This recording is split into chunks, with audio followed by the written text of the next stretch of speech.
नमस्ते, मैं हूं किशोर अजवाणी।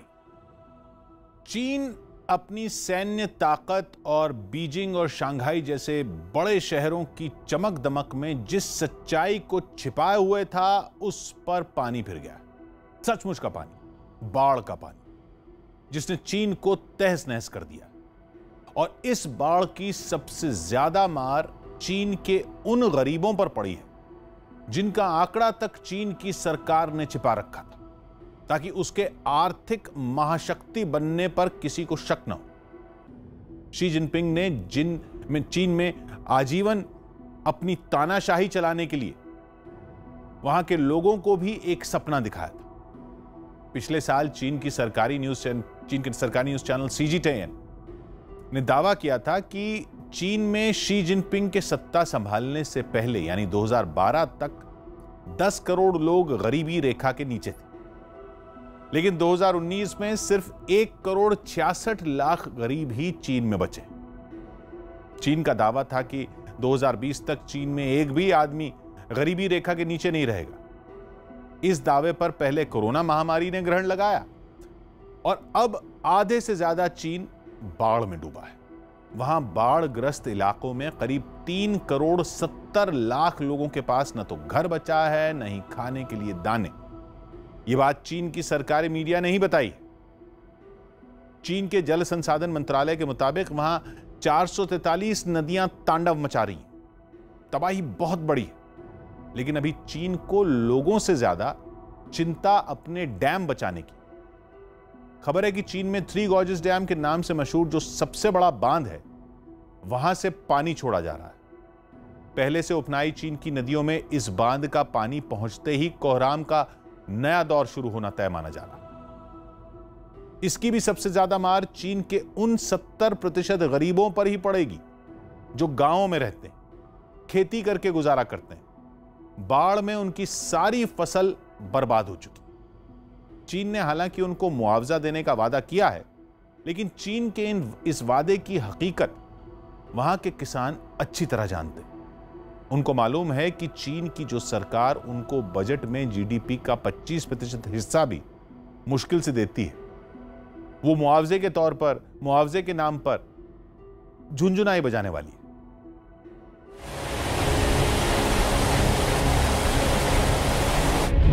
चीन में सदी की सबसे बड़ी बाढ़।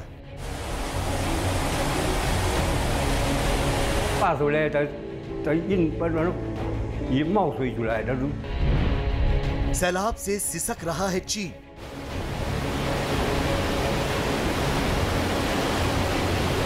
We just built the new farmhouse before the flooding.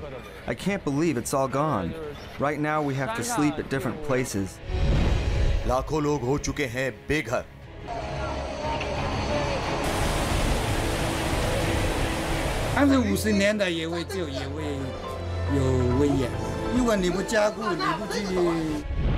लेकिन चीन सरकार ने सैलाब को बनाया हथियार।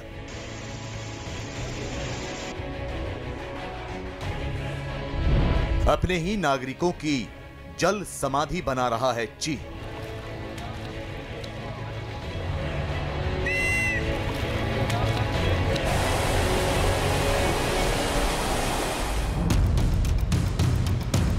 चीन पर सैलाब का सितम हर साल टूटता है।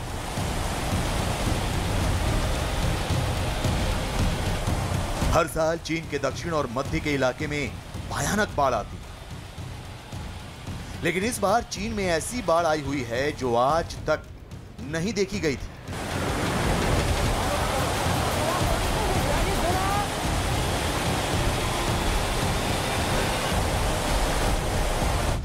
चीन सरकार का ही मानना है कि यह पिछले 100 सालों की सबसे भयानक बाढ़ है, जिसमें चीन बर्बाद हो गया है।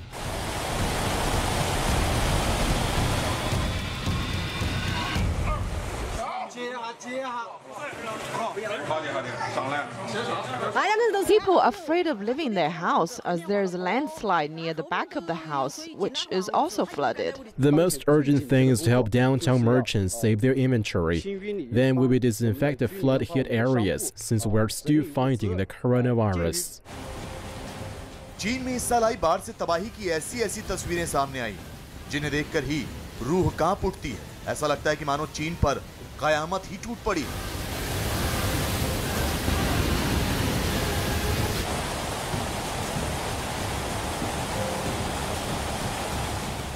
चीन में बाढ़ ने किस तरह की तबाही मचाई है, इसका अंदाजा आप इस बात से लगा सकते हैं कि चीन का सबसे बड़ा बांध पानी के दबाव के चलते टूट चुका है। चीन में हालात इतने खराब हैं कि आने वाले दिनों में वहां पर भूखमरी फैल सकती है और चीन की अर्थव्यवस्था भी सैलाब के चलते धीरे धीरे तबाह हो रही है। और ऐसे हालात में जहां जनता को सरकार की मदद की सबसे ज्यादा जरूरत थी, वहां चीन की सरकार अपने ही नागरिकों को तबाह करने पर तुली हुई है। चीन की सरकार अपने गरीब नागरिकों को चुन चुन कर निशाना बना रही है। चीन की गरीब आबादी पर इस साल दोहरी मार पड़ रही है। एक तरफ कुदरत का कहर टूटा है, तो दूसरी ओर शी जिनपिंग की सरकार का। बाहर से बेहाल चीन में सरकार ने अब एक ऐसी पॉलिसी पर काम करना शुरू कर दिया है जिससे बाढ़ की सबसे ज्यादा मार गरीब जनता पर पड़ रही है। सरकार चुन चुन कर उन इलाकों को सैलाब में डुबो रही है जहां देश की गरीब आबादी रहती है। इसके लिए चीन सरकार सैलाब का रुख मोड़ रही है।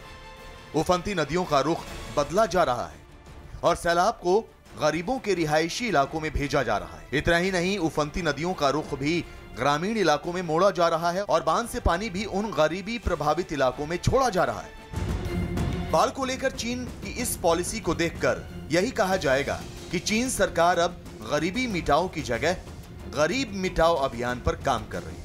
उसका मकसद देश के गरीबों को ही खत्म कर देना है। बाढ़ का पानी है उसे गरीब और ग्रामीण इलाकों में डाइवर्ट कर दे रहा है और जिसकी की वजह से उन जो गरीब और ग्रामीण इलाके हैं वो पूरी तरीके से बाढ़ के चपेट में आ जा रहे हैं और जिससे कि सैकड़ों जो है ग्रामीणों की जान चली जाती है। सवाल ये उठता है कि चीन सरकार देश के गरीबों के साथ ऐसी हैवानियत भरी हरकत क्यों कर रही है? तो इसका जवाब है चीन की सुपर पावर बनने की सनक।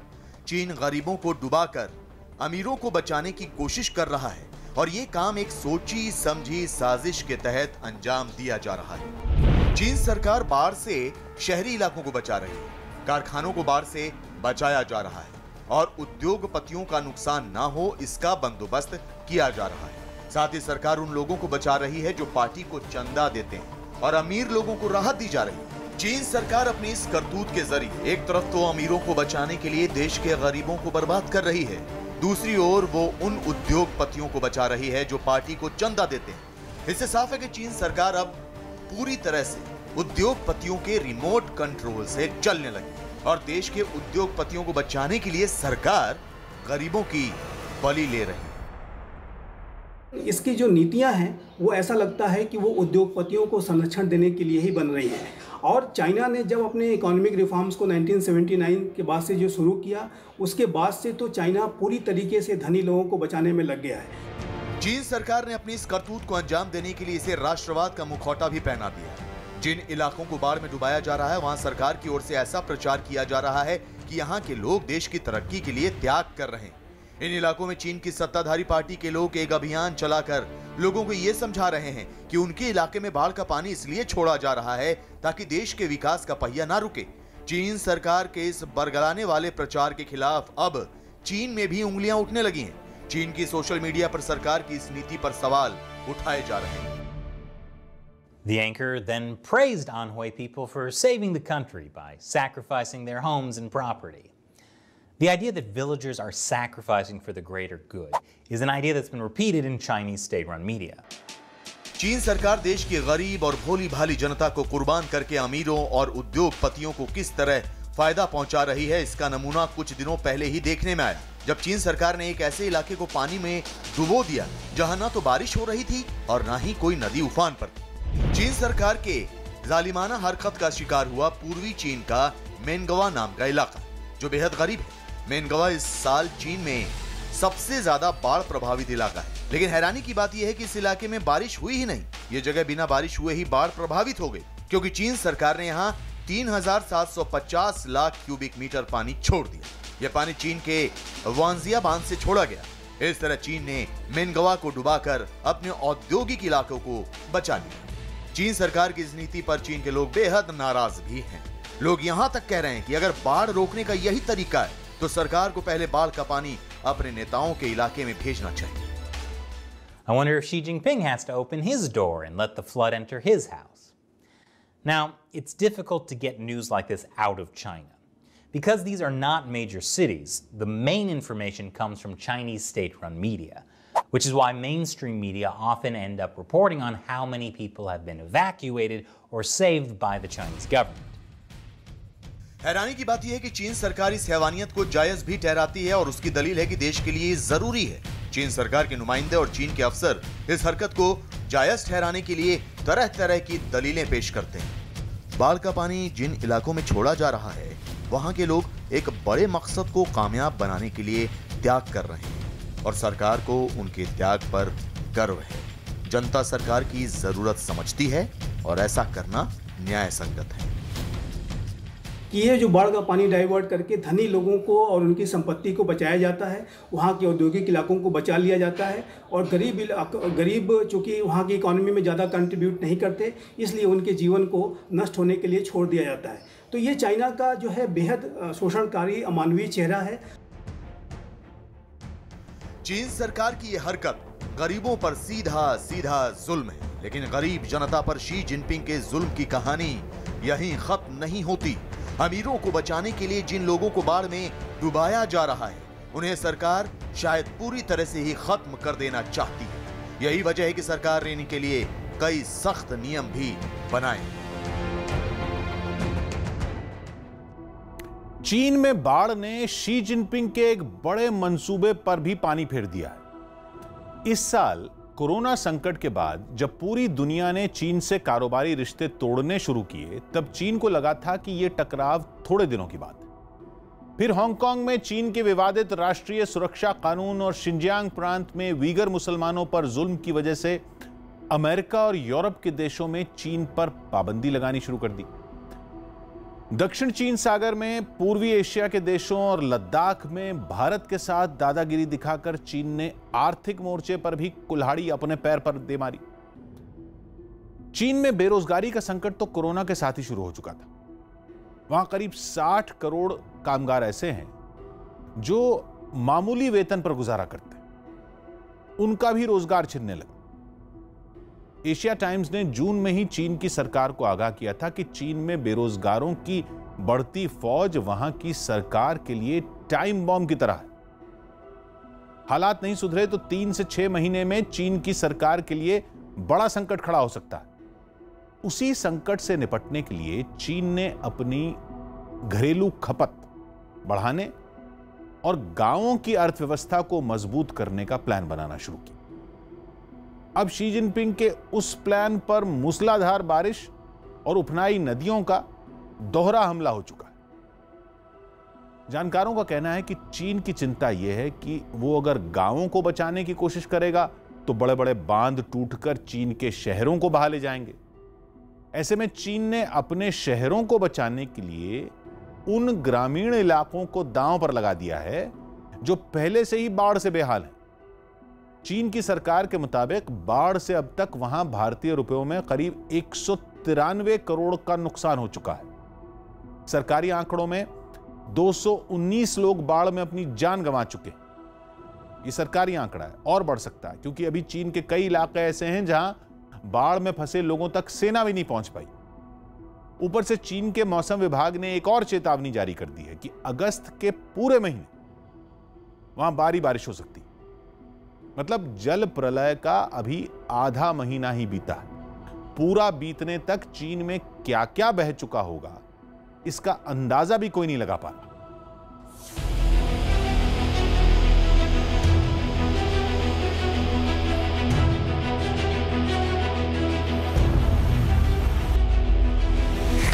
चीन में इस साल जो बाढ़ आई है उसने पिछले सभी रिकॉर्ड तोड़ दिए हैं, लेकिन बाढ़ की मार को गरीबों की ओर मोड़ा जाना पहली बार नहीं हो रहा है। चीन की सरकार हर साल उद्योग और उद्योगपतियों को बचाने के लिए गरीबों की इसी तरह बलि लेती है।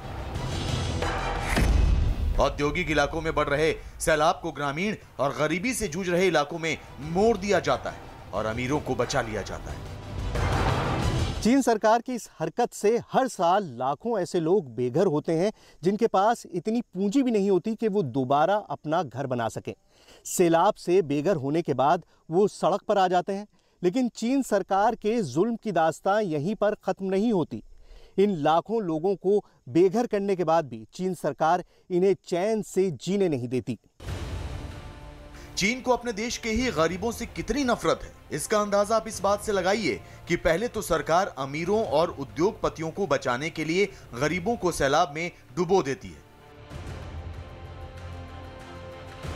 शहरों की ओर बढ़ रहे सैलाब को ग्रामीण इलाकों में मोड़ दिया जाता है, जिससे छोटे छोटे किसानों की फसल पूरी तरह से बर्बाद हो जाती है। लेकिन सरकार बाढ़ का शिकार हुए लोगों से मुआवजे के नाम पर भी मजाक करती है।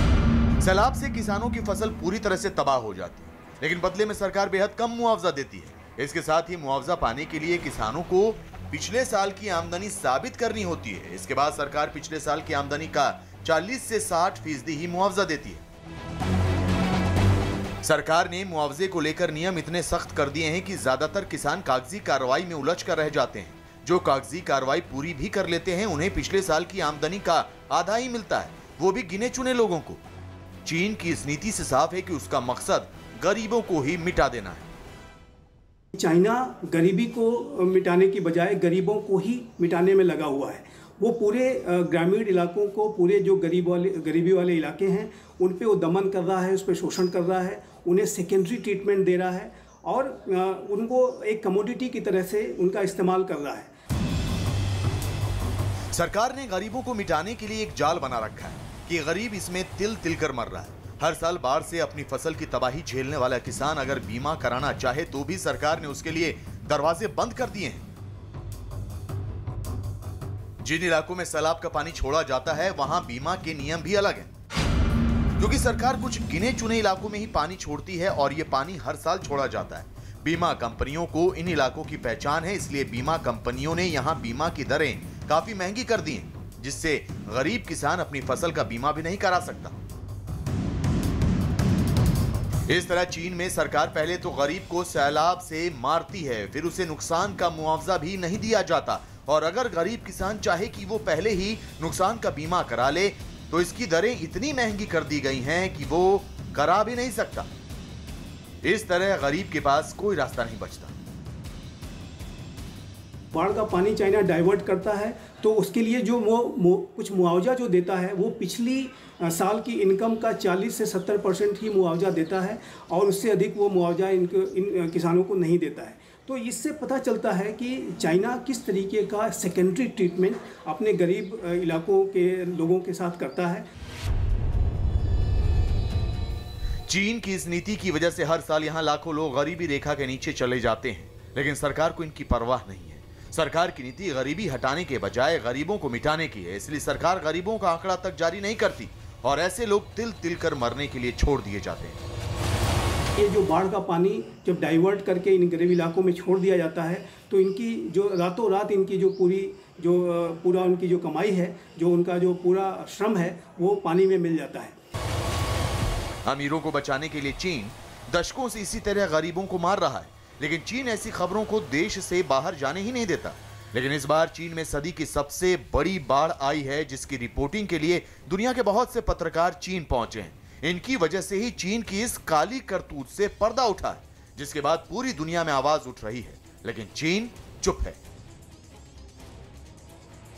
United Nations office for disaster risk reduction ने इस बात को अपनी रिपोर्ट्स में कहा है कि इस तरीके के जो है नीतियों की वजह से गरीब और गरीब होते जाते हैं और ये एक अमानवीय और शोषणकारी कृत्य है और जिसके के ऊपर लगाम लगनी चाहिए। चीन ने पिछले कुछ दशक से देश में छोटे बड़े करीब 1 लाख बांध बनाए हैं। देश की सबसे बड़ी नदी यांगत्से पर ही चीन ने 200 से ज्यादा बांध बनाए हैं। इन बांधों की मदद से अब चीन जहां चाहे नदियों का पानी रोक सकता है और जहां चाहे वहां मोड़ सकता है। चीन की सरकार इसी का फायदा उठाकर अपने ही देश के गरीबों को हर साल डुबाती रहती है।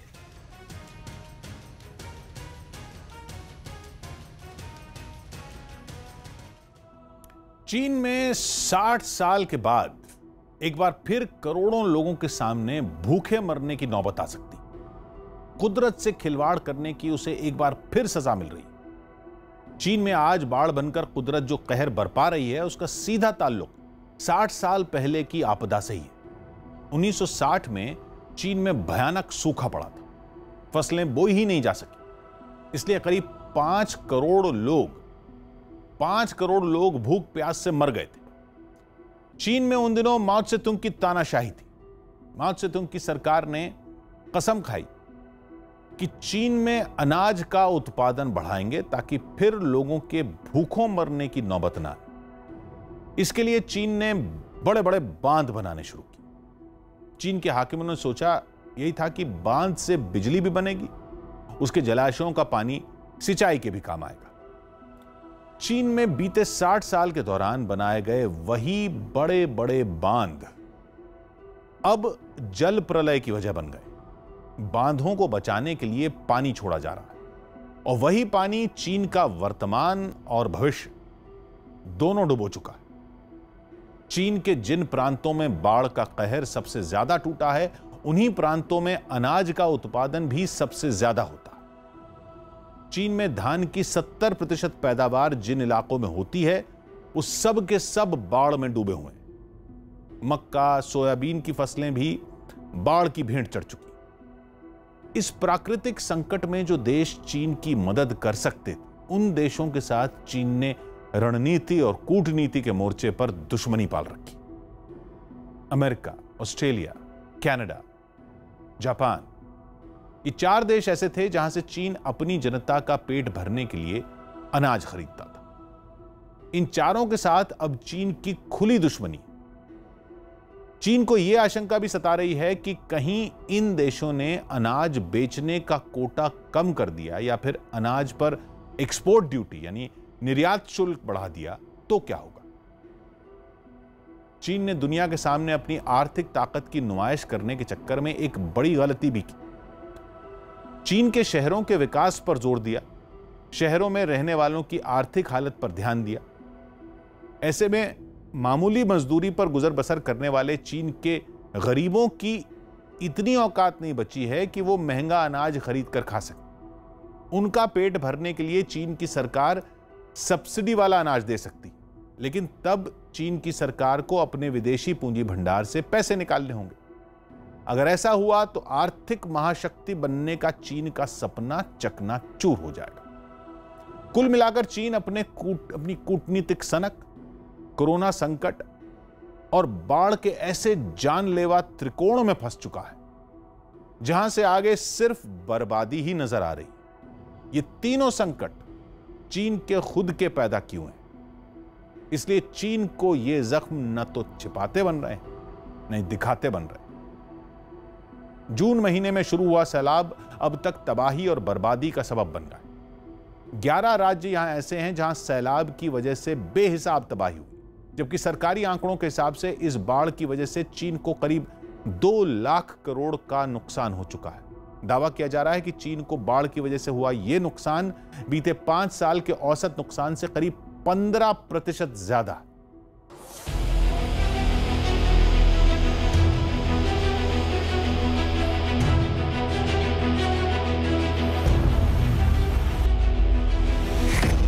चीन में हर तरफ तबाही का मंजर।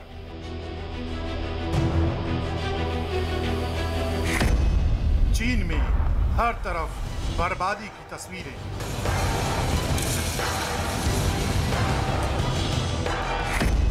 चीन के 11 राज्यों पर सैलाब का भयानक हमला।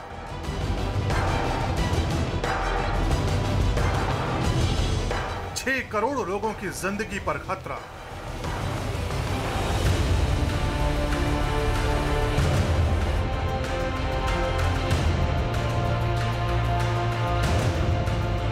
ये तस्वीरें देखकर किसी का भी कलेजा कांप सकता है। सैलाब ने चीन के 11 राज्यों में ऐसा हाहाकार मचाया कि बीते 100 सालों में चीन ने ऐसा खौफनाक मंजर नहीं देखा। ये तस्वीरें बताती हैं कि सैलाब के आगे चीन किस कदर बेबस हो चुका है। कुदरत की इस टक्कर ने हजारों मकानों को धराशायी कर दिया है। दरअसल चीन में इस कुदरती त्रासदी की भी अपनी ही क्रोनोलॉजी है।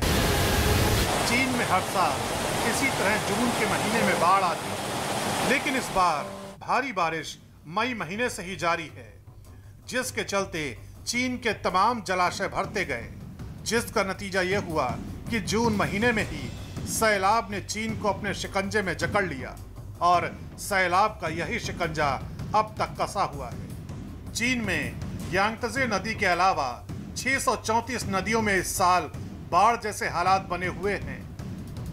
इनमें से 194 नदियां खतरे के निशान के पार बह रही हैं, जबकि 53 नदियां ऐसी हैं जिनमें आए उफान ने बीते कई सालों के रिकॉर्ड तोड़ दिए हैं। चीन में 600 से ज्यादा नदियों का यह कहर इस कदर बरपा कि सब कुछ डूबा हुआ है।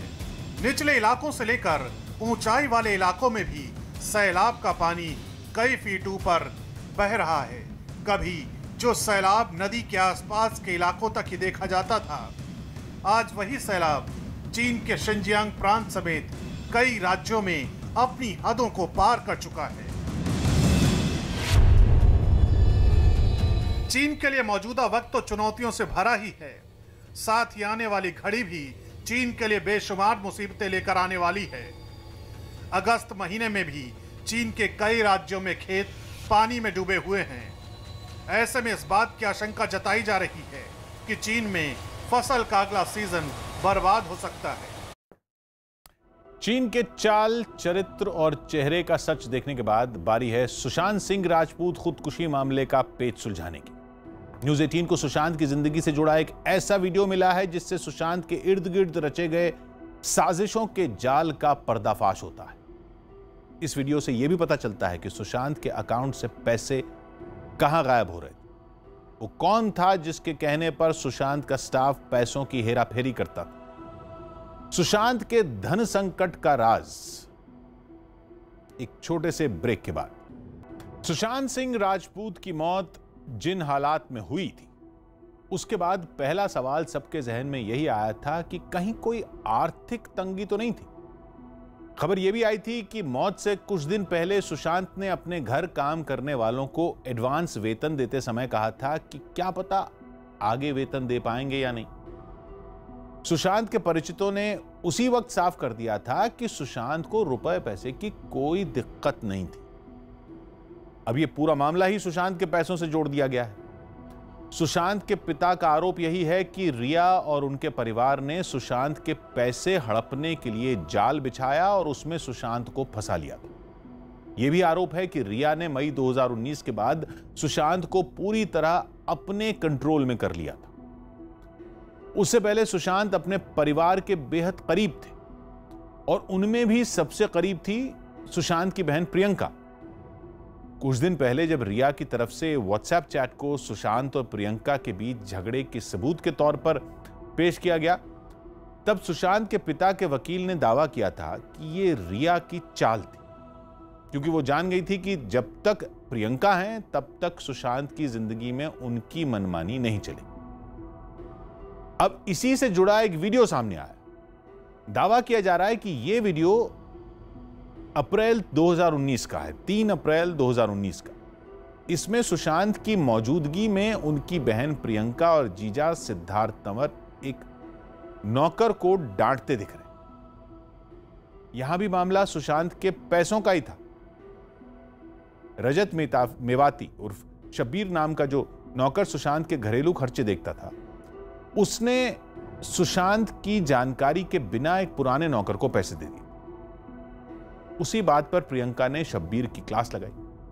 उनकी बातों से यह भी साफ था कि सुशांत के बैंक खाते तब तक प्रियंका की जानकारी में भी थे।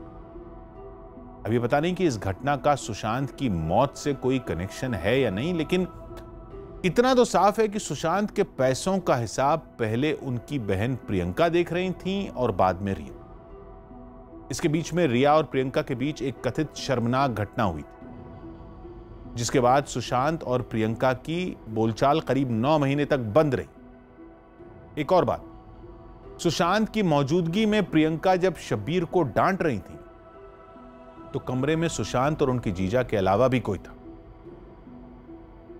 जो शायद मोबाइल फोन के कैमरे से वीडियो बना रहा था। वीडियो बनाने का मकसद क्या था? यह सवाल भी सुशांत की मौत से जुड़े तमाम रहस्यों में एक है। कृष्ण गोविंद हरे मुरारे, हे नाथ नारायण वासुदेव।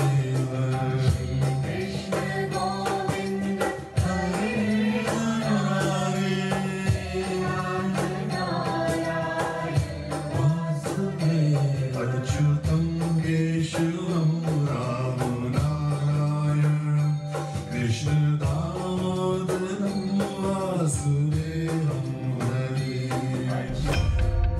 जिंदा दिल सुशांत की मौत पर सस्पेंस बरकरार।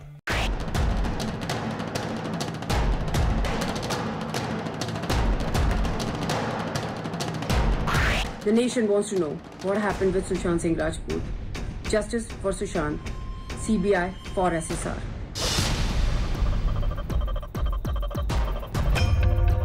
सुशांत केस की जांच सीबीआई से करवाने की गुहार। जाएगा तो पता नहीं चलेगा। या तो अपना नाम ले दो या कोई और नाम ले दो। डबल बिल बना के शीशे में सुशांत की गवाही से सनसनी। सुशांत सिंह राजपूत कितने जिंदा दिल इंसान थे, इसकी बानगी है ये वीडियो। नहीं लिखवा रखा है।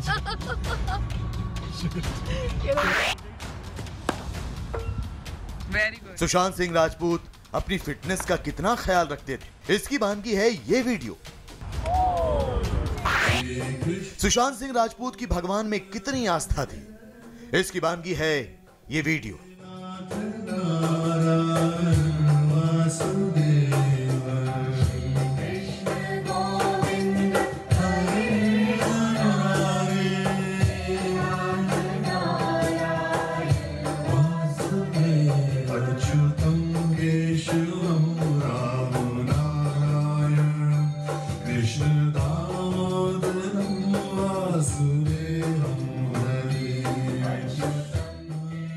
इन तमाम वीडियो को देखकर ऐसा बिल्कुल नहीं लगता कि सुशांत सिंह राजपूत मौत को गले लगा लेंगे। तो फिर ऐसा क्या हुआ कि 14 जून को सुशांत ने खुदकुशी कर ली? हिंदी सिनेमा से हॉलीवुड तक चमक बिखेरने का सपना देखने वाले शख्स ने अपनी जान दे दी। इन तमाम सवालों के जवाब तलाशने के लिए मुंबई पुलिस और प्रवर्तन निदेशालय अपनी जांच आगे बढ़ा रही है। तो ईडी की तफ्तीश में अब तक जो सामने आया है, उसमें प्यार, पैसे और धोखे की कहानी से पर्दा उठता नजर आ रहा है। और इसी कहानी से जुड़े 2 वीडियो सुशांत के परिवार वालों ने सार्वजनिक किए हैं। गौर से देखिए ये वीडियो। इसमें सुशांत की बहन प्रियंका सिंह, सुशांत के जीजा सिद्धार्थ तंवर और सुशांत के नौकर शब्बीर नजर आ रहे हैं।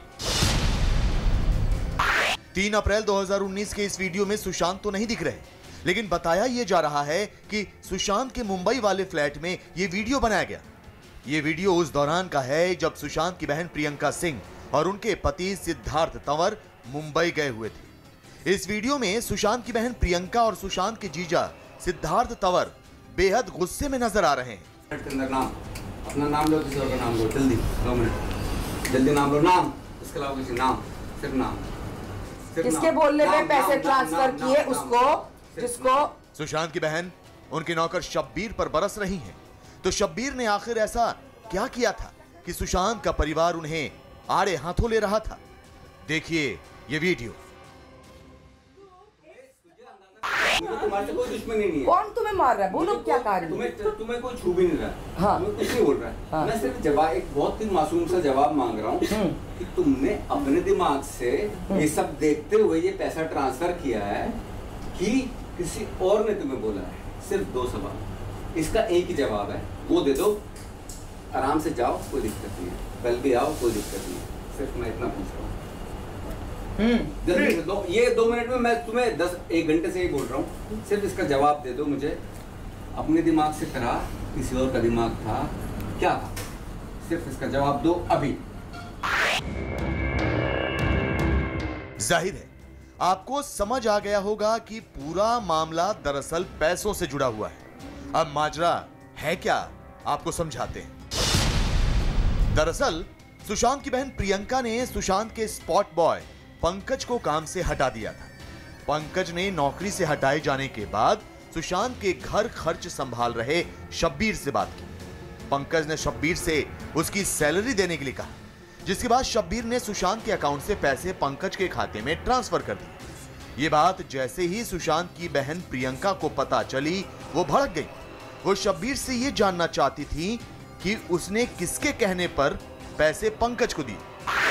गौर से देखिए, ये वही शब्बीर उर्फ रजत मेवाती है जिससे प्रियंका और उनके पति सिद्धार्थ बार बार ये जानने की कोशिश कर रहे थे कि आखिर उसने किसके कहने पर सुशांत के अकाउंट से पैसे उनके पूर्व स्पॉट बॉय पंकज के खाते में ट्रांसफर किए। लेकिन आपको बता दें कि इस वीडियो में कहीं भी शब्बीर ने उस शख्स का नाम नहीं लिया जिसके कहने पर उसने पैसे ट्रांसफर किए थे। तो शायद यही वजह है कि अब ईडी ने शब्बीर को पूछताछ के लिए बुलाया। घर के खर्चों से लेकर शूटिंग तक सुशांत के तमाम खर्च संभालने वाला शब्बीर अब कटघरे में खड़ा नजर आ रहा है। हालांकि उसे करीब से जानने वाले सुशांत के पूर्व ड्राइवर धीरेन्द्र यादव ने न्यूज 18 से एक्सक्लूसिव बातचीत में बताया कि शब्बीर उर्फ रजत मेवाती बहुत अच्छा इंसान है। वो रजत बंदा इतना अच्छा काम करता था, इतना अच्छा वो संभालता था, हर एक स्टाफ को खुश रखता था, हर एक का काम करता था बेचारा। यहाँ तक कि उसका जो काम नहीं था वो भी बंदा वो काम करता था। कभी पवना डैम जाते थे, लोनावाला बंगले पे जाते थे सर, जो बेचारे का काम नहीं करता था वो भी वो काम करता था। वो इतना अच्छा बंदा था, उसके जैसा तो मानी मिलेगा ही नहीं आदमी, मैं आपको बता दूं। हाँ, अभी जैसा सारा काम वही संभालता था। 24 घंटा काम कर रहा है। उसका हाथ टूटा है, देखो हाथ में पट्टी बंधी है तो भी बंदा काम करता है। आप देख लो, उसको प्लास्टर लगा है, हाथ में गिर गया था वहाँ। हाँ, पाँचों जो डॉग था ना वो उनका उसको फार्म हाउस पे गिरा दिया था। उसका हाथ टूटा था, मैं गाड़ी में ले आया, मैं उसको प्लास्टर बंधाया, फिर भी वो बेचारा हाथ में पट्टी बांध के आके वो काम करता था। वो धीरेन्द्र यादव का बयान अपनी जगह है, लेकिन सुशांत भी इस बात से नाराज थे कि बिना किसी से पूछे शब्बीर उर्फ रजत मेवाती ने उनके अकाउंट से पैसे पंकज के अकाउंट में ट्रांसफर कर दिए। वीडियो में सुशांत तो नजर नहीं आते, लेकिन शीशे में उनकी एक झलक जरूर दिखती है और उनकी आवाज साफ सुनाई देती है। जाएगा तो पता नहीं चलेगा। या मैंने पैसे को छोड़ तो अपना नाम ले दो या कोई और नाम ले दो। डबल बिल बना के जाहिर है कोई ना कोई ऐसा था जो सुशांत के बैंक खातों से पैसों की हेराफेरी कर रहा था। लिहाजा उनकी बहन प्रियंका ने इसकी पड़ताल शुरू की। सुशांत के परिवार वालों की माने तो सुशांत की गर्लफ्रेंड रिया चक्रवर्ती को इस बात की भनक लग गई। उन्हें अंदाजा हो गया कि प्रियंका सुशांत के बेहद करीब हैं और प्रियंका को सुशांत से दूर किए बिना वो उनके पैसों से ऐश नहीं कर सकती। लिहाजा रिया ने एक प्लान बनाया और प्रियंका के खिलाफ सुशांत के कान भरे, जो सुशांत और रिया के व्हाट्सएप चैट में जाहिर हो चुका है। 3 अप्रैल को सुशांत सिंह राजपूत के स्पॉट बॉय पंकज के बैंक खातों में पैसा ट्रांसफर होने के बाद काफी ज्यादा बवाल मचा है, जिसके बाद सुशांत सिंह राजपूत, उनकी बहन प्रियंका और उनके जियाजी सिद्धार्थ और रिया चक्रवर्ती सुशांत के फार्म हाउस पर छुट्टी मनाने चले जाते हैं। 20 अप्रैल 2019 को रिया सुशांत की बहन प्रियंका पर गंभीर आरोप लगाती है, जिसके बाद दोनों भाई बहनों के बीच काफी झगड़ा भी होता है और सुशांत सिंह और प्रियंका दोनों भाई बहनों के बीच इसी वजह से 9 महीने तक बातचीत भी पूरी तरह से बंद रहती है। ऐसे में सवाल ये कि क्या रिया सुशांत के बैंक अकाउंट पर कब्जा करना चाहती थी? क्या रिया सुशांत के पैसों से ऐश करना चाहती थी? क्या रिया ने जानबूझकर प्रियंका के खिलाफ सुशांत को भड़काया? इन तमाम सवालों के जवाब ढूंढे जाएंगे तो सुशांत केस की गुत्थी सुलझाई जा सकती है। सुशांत के मौत में प्यार, पैसे और धोखे की कहानी का पर्दाफाश हो सकता है। सुशांत की मौत की जांच तो अभी किसी नतीजे पर नहीं पहुंची है, लेकिन 2 नई एफआईआर जरूर मुंबई पुलिस के पास पहुंच गई। ये दोनों एफआईआर सुशांत की पूर्व मैनेजर दिशा सालियान की मौत से जुड़ी। दिशा सालियान की मौत की जांच के लिए ये एफआईआर दर्ज नहीं हुई। ये केस तो उन लोगों के खिलाफ दर्ज कराया गया है जो दिशा की मौत को सुशांत की मौत से जोड़ रहे थे। एक एफआईआर दिशा सालियान के पिता ने दर्ज कराई है दूसरी सूरज पंचोली ने, जिनका दावा है कि वो दिशा से कभी मिले भी नहीं, फिर भी उनका नाम दिशा के साथ जोड़कर सोशल मीडिया पर घिनौने आरोप लगाए। वैसे सूरज पंचोली का नाम इससे पहले जिया खान की मौत से भी जोड़ा गया था। जिया खान की मौत ने सूरज पंचोली पर की मां ने सूरज पंचोली पर अपनी बेटी की हत्या का आरोप लगाया था और अब जिया की मां ने सुशांत की मौत को भी उसी तरह की साजिश का हिस्सा बताया। वो भी सुशांत की मौत की सीबीआई जांच कराने की मांग वाली मुहिम में शामिल हो गई। अब सुशांत की मौत की सीबीआई जांच होगी या नहीं, इसका फैसला सुप्रीम कोर्ट में सुरक्षित रखा। फैसला आने से पहले सुशांत की बहन श्वेता सिंह कीर्ति ने CBI for SSR #CBI for SSR के नाम से सोशल मीडिया पर जन समर्थन मांगने का जो अभियान चलाया, उसका अनुपम खेर, परिणीति चोपड़ा, वरुण धवन जैसे कई नामी फिल्मी कलाकारों ने समर्थन किया। बीजेपी और कई दूसरी पार्टियों के नेताओं का भी यही कहना है कि मुंबई पुलिस को 2 महीने देकर देख लिया, जब वो सच्चाई सामने नहीं ला पाई तो फिर CBI जांच ही होनी चाहिए। मुंबई पुलिस अपनी जांच के बारे में सुप्रीम कोर्ट को बता चुकी। पुलिस की स्टेटस रिपोर्ट बंद लिफाफे में, लेकिन इससे मुंबई पुलिस पर आरोप लगाने वालों के मुंह बंद नहीं हुए। अब तक बिहार पुलिस आरोप लगा रही थी कि सुशांत की मौत की जांच में मुंबई पुलिस ने उसका सहयोग नहीं किया। अब ऐसा ही आरोप ईडी की तरफ से लगाया जा रहा है। हर आरोप के बाद यह सवाल पेचीदा होता जा रहा है कि मुंबई पुलिस को जो दूसरी जांच एजेंसियों से जो आरोप लगा रही, तो मुंबई पुलिस को दूसरी जांच एजेंसियों से दिक्कत क्या है? क्योंकि पूरा तथ्य किसी के पास नहीं है, पूरा सच कोई नहीं बता पा रहा, इसलिए आरोपों का सिलसिला और नई नई अफवाहों का दौर जारी।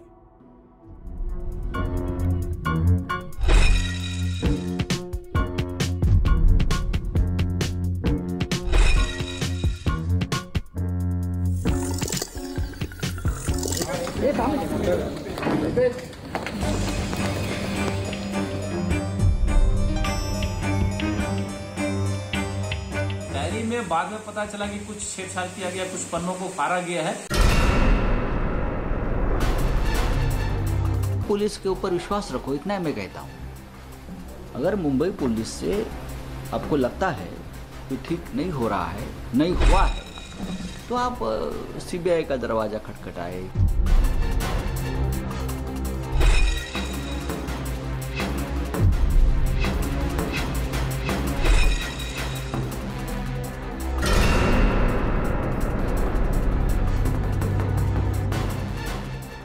सुशांत केस की जांच CBI करेगी या नहीं? सुशांत केस की तफ्तीश में ईडी को अहम सुराग हाथ लगे या नहीं? सुशांत केस में मुंबई पुलिस को अब तक की पड़ताल में क्या हासिल हुआ?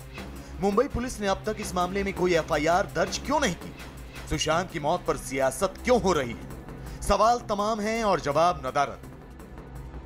सुशांत की मौत अब भी एक पहेली बनी हुई है। सुशांत मामले में तफ्तीश 2 कदम आगे बढ़ती है और 4 कदम पीछे लौटती नजर आती है। रिया चक्रवर्ती, उनका परिवार, सुशांत का स्टाफ, सुशांत का परिवार, पूछताछ सबसे हुई। पैसे से लेकर जादू टोने और भूत प्रेत तक की थ्योरी सामने आई, लेकिन अब भी ढाक के 3 पार। अब भी सुशांत की मौत सस्पेंस बनी हुई है। बड़े सपने थे, चांद तारों का सपना देखने वाला सुशांत था, वो कभी सुसाइड नहीं कर सकता। ये तमाम चीजें हम लोगों को पहले ही से विश्वास था। अब वो लगता है कि वो जिस तरह की चीजें सामने आ रहे हैं, तो इससे ये स्पष्ट होते जा रहा है कि वो सुसाइड नहीं, उसकी हत्या हुई है और जांच से हर कुछ सामने आ जाएगा। यह आशा उम्मीद जगी है कि CBI जांच करेगी तो हर कुछ साफ हो जाएगा। सुशांत का परिवार अब भी उनकी खुदकुशी को हजम नहीं कर पा रहा। अब भी सुशांत का परिवार इसे हत्या करार दे रहा है। तो फिर सवाल यह कि अगर सुशांत की हत्या हुई है तो इसके पीछे किसका हाथ है? वो कौन है जिसने सुशांत को मार डाला? वो कौन है जो इस केस की जांच की दिशा और दशा बदलना चाहता है? इन तमाम सवालों के बीच प्रवर्तन निदेशालय सुशांत और रिया के बैंक अकाउंट की छानबीन कर रही है। सुशांत की मौत में पैसों का क्या खेल है, इसकी जानकारी जुटा रही है। लिहाजा शुक्रवार को ईडी ने सुशांत के करीबी दीपेश सावंत को पूछताछ के लिए बुलाया।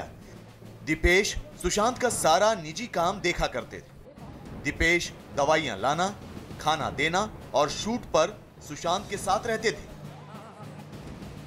प्रवर्तन निदेशालय सुशांत केस से जुड़े हर शख्स से पूछताछ कर रहा है, लेकिन ईडी की माने तो मुंबई पुलिस उसे सहयोग नहीं कर रही। जी हां, एक बार फिर मुंबई पुलिस पर इस केस में दूसरी एजेंसियों को मदद न देने का आरोप लगा है। सूत्रों से मिली जानकारी के मुताबिक ईडी को मामले की जांच के लिए सुशांत के मोबाइल फोन के रिकॉर्ड की जरूरत है। रिया, उनके भाई शोविक के बयानों के आधार पर फोन की जांच जरूरी है। ईडी ने मुंबई पुलिस को फोन के लिए 4 बार चिट्ठी भी लिखी, लेकिन मुंबई पुलिस ने अभी तक न फोन दिया और न ही चिट्ठी का जवाब।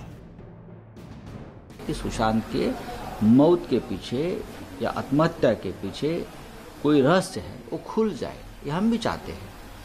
लेकिन वहाँ बैठकर आप दर दिन हमारे ऊपर हमले करेंगे, हमको काम ही नहीं करने देंगे सरकार को, इसीलिए ये सब बखेड़ा खड़ा हुआ है। हमारी पूरी संवेदना उनके परिवार के साथ है, उनके पिताजी के साथ है, उनके बहनों के साथ है, सबके साथ है। सुशांत सिंह राजपूत के मामले में अब यह बात सामने आई है कि सुशांत का फ़ोन पुलिस ने अपने पास 24 दिनों तक रखा था, फॉरेंसिक लैब में उसे नहीं भेजा। क्या कारण थे अपने पास रखने के? महाराष्ट्र सरकार सुशांत के फ़ोन के साथ 24 दिनों तक क्या करना चाहती थी?